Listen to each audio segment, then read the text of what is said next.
On January 8, 1989, at Heathrow Airport in London, engine failure. The tiny, simple, yet fatal mistake. British Midland Airways was a 1938, a military institution, PR Royal Air Force Volunteer Reserve, W World War II.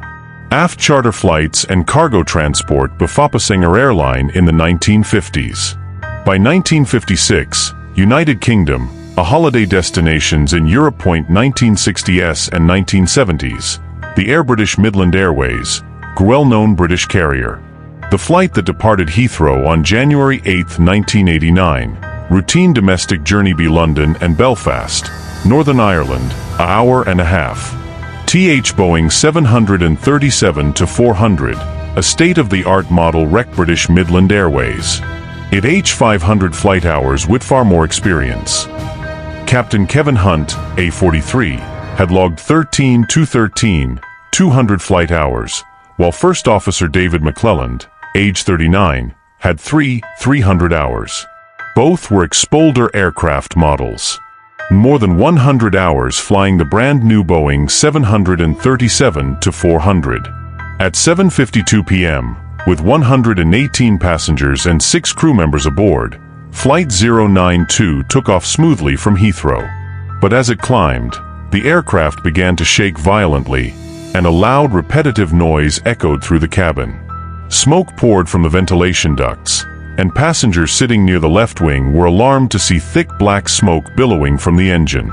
In the cockpit, the pilots immediately reported the situation to air traffic control and were diverted to East Midlands Airport nearby. From their position, they could not see the burning engine, unlike some passengers. However, based on the smell of smoke, the aircraft's vibrations, and the instrument readings, they concluded that an engine had failed. Captain Hunt then asked First Officer McClelland which engine was malfunctioning. McClelland hesitated. He smelled the smoke and knew that older Boeing 737 models drew cabin air from the right engine. Based on his experience, he reasoned that if smoke was filling the cockpit, the right engine must be the problem. He told Captain Hunt, "It's the left." "No, it's the right." Captain Hunt shut down the right engine.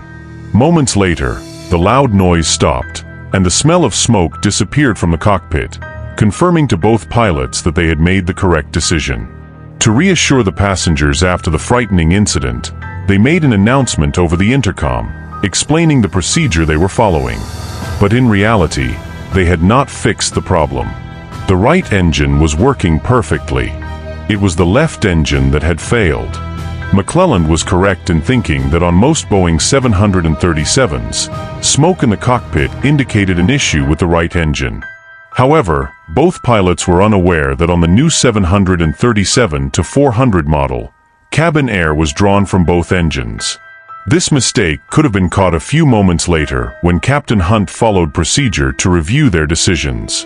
But before he could finish his checks, he was distracted by the need to descend for the emergency landing.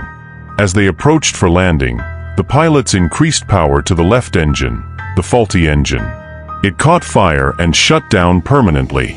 Even worse, restarting the right engine mid-flight was now impossible because the aircraft was flying too slowly. Flight 092 was now powerless, just 300 meters above the ground. There was only one option left: order the passengers to brace for impact and try to keep the aircraft stable during the descent. East Midlands Airport was within reach. But very quickly, the pilots realized they wouldn't make it. They were going to crash in one of the worst possible locations, the M1 motorway, one of the busiest highways in the United Kingdom. On the road below, several drivers saw a flash of light in the sky and realized the aircraft was coming straight at them. They slammed on their brakes and alerted other drivers. Moments later, the aircraft struck the ground violently, bounced across the motorway, and broke apart on the roadside. Miraculously, no vehicles were hit. Inside the wreckage, the situation was dire. The impact had caused severe injuries to many passengers. One of them, Dominica McGowan, regained consciousness inside the wreckage, surrounded by motionless passengers. Despite a broken back and pelvis, she crawled out of the plane. Rescue teams arrived quickly, but some of the first people on the scene were motorists, a group of SAS soldiers, a physiotherapist, and even a former Royal Marine. Together, they rushed to help the survivors. Among them, former Royal Marine Graham Pearson entered the wreckage and rescued several passengers. He managed to pull out a 7-month-old baby, Ryan McCallion. The child survived thanks to his mother's sacrifice. She had shielded him with her body during the crash. Not far away, a severely injured man, in a state of shock, joked about retrieving his duty-free shopping. At the front of the aircraft, both pilots had survived, but with extremely serious injuries. They were joined by physiotherapist Helen Esplin, who was driving home from a holiday when she witnessed the accident on the M1 motorway. She climbed through the wreckage to reach the cockpit and spent over 2 hours talking to First Officer John McClelland, keeping him conscious while he was being extracted from the debris.